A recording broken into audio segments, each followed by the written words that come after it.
Olá pessoal, tudo bem?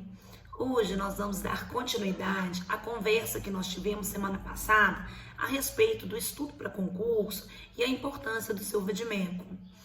Quem ainda não assistiu o vídeo anterior, eu sugiro que o faça, porque lá nós demos dicas de como estudar para a primeira etapa, de forma mais estratégica, a importância do seu vadimeco nesse estudo, como mapear o seu vadimeco, destacando os artigos mais importantes que são cobrados em concurso público, como fazer as revisões. Então confere lá. Então, dando continuidade aqui ao nosso bate-papo, hoje nós vamos conversar um pouquinho a respeito do seu vadimeco, da importância do seu vadimeco, não só na primeira etapa, mas também para a segunda etapa. Quem viu, o vídeo que eu lancei semana passada, viu que eu estudava por esse vadimeco. Esse vadimeco é de 2012 e foi o vadimeco do início dos meus estudos até quando eu finalizei os meus estudos, quando eu tomei posse em 2015 na Defensoria Pública aqui do Estado de Minas Gerais. Durante todo esse período, de 2012 a 2015, eu não troquei o meu vadimeco e eu atualizava esse vadimeco no site da Riedel. E o objetivo aqui da nossa técnica, de não trocar vadimeco, de conciliar o estudo para concurso com o seu vadimeco, valorizando esse estudo estratégico, valorizando o vadimeco, é para a gente poder explorar um pouco mais a nossa memória visual, a nossa memória fotográfica. Todos nós temos essa capacidade de lembrar de forma mais precisa as informações, as coisas que nós visualizamos. Alguns têm mais, outros têm menos. Eu, particularmente, eu tenho uma memória visual muito boa. Eu queria explorá-la. E qualquer ajuda, gente, que venha para nos auxiliar a guardar esse conteúdo abissal, que é o conteúdo de concurso público, já era muito bem-vindo.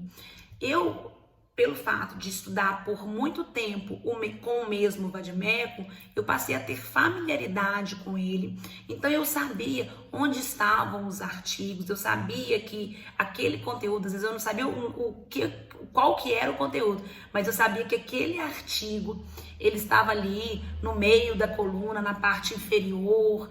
Então, assim, primeiro, isso já me ajudava a achar com mais facilidade o artigo, para não ficar, não demandar tanta procura, tanto tempo. Então, querendo ou não, me trazia uma sensação mais de segurança, porque eu já sabia que eu tinha passado por ele, sabia até a posição dele, apesar de às vezes eu nem saber direito qual que era o conteúdo. Isso acabava me mostrando também que pelo fato de eu ter passado por ele, saber onde que ele estava, eu tinha que dar mais atenção a esse artigo, ler ele melhor, para eu não precisar ficar me recorrendo toda vez ao vadimeco, e eu precisava ter uma atenção, então, maior naquele artigo. E aí, por isso eu costumo dizer, na verdade, que o estudo para a segunda etapa, ele também tem que estar ancorado ao estudo com o seu vadimeco. Por quê? Quando eu fazia as provas, eu fiz várias provas discursivas, e quando eu fazia essas provas discursivas, eu levava o vadimeco mais atualizado. Chegava lá na prova, eu não achava nenhum artigo. Eu tinha dificuldade de achar o artigo 5º da Constituição. Então, eu sempre me recorria aos índices remissivos dos códigos. Isso acabava me demandando tempo, me trazia uma sensação de insegurança, porque eu tinha a minha memória fotográfica, era daquele outro código, do código quando eu iniciei os estudos. E sempre assim, e sempre eu ficava procurando um assunto e não achava esse assunto, e lembrava que no meu código antigo eu ia saber onde ele estava. E eu fiquei no ano de 2013, nas provas que eu fiz de segunda etapa, levando esses códigos atualizados que eu não tinha familiaridade, e sentindo uma sensação muito de insegurança, que eu não achava os assuntos. Até para você citar um artigo na hora da prova, você ganha ponto e, além disso, quando você lê o artigo, né, aquelas janelas de conhecimento, elas são abertas e você lembra de outras nuances que quando você não lê o artigo, você não lembra. Então, assim, fazia falta aquele código antigo que eu tinha familiaridade para fazer o concurso, as provas discursivas. Então, em 2014, quando eu percebi isso, que eu conhecia o meu código de cabo a rabo, eu resolvi comprar um código igual àquele código que eu estudava, que era o de 2012, igualzinho, para eu levar para a prova. Então, quando eu ia fazer a prova, o que eu fazia? O que eu levava? O Vadmecum de 2012, sem nenhuma marcação, desatualizado, mas que eu tinha familiaridade. O Vadmecum de 2014, atualizadíssimo, e aqueles mini códigos. Né? Então, eu comprei esse Vadmecum de 2012, da mesma edição daquele Vadmecum que eu estudava, que eu tinha familiaridade, né, de estudo com ele. E ele foi a minha salvação para a prova da Defensoria Pública aqui de Minas. Te explico por quê, né? Primeiro, que eu consegui achar todos os artigos com muito mais facilidade, sabia onde estavam os assuntos que estavam sendo cobrados para eu responder na prova dissertativa, citava os artigos, né? Então, acaba que a gente ganha pontos quando a gente cita esses artigos, né? Além de fazer essa diferença, como eu disse, né? Na medida que você lê o artigo, você lembra várias coisas, e isso me ajudou muito. Mas não foi só isso. Na prova de Minas, especificamente, foi cobrado um princípio que chama princípio non-refoulement, que é um princípio, foi na prova de direitos humanos, que é um princípio na qual veda-se ao Estado que acolheu aquele refugiado de devolver ou expulsar aquele refugiado para o país original ou para um país, né, que possa persegui-lo.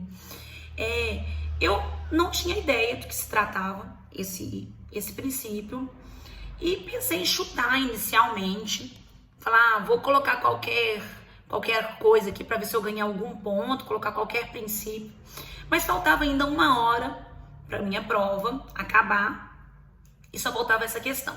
Então eu resolvi folhear o meu Vadmecum antigo, que era o de 2012, que eu tinha familiaridade, resolvi folhear.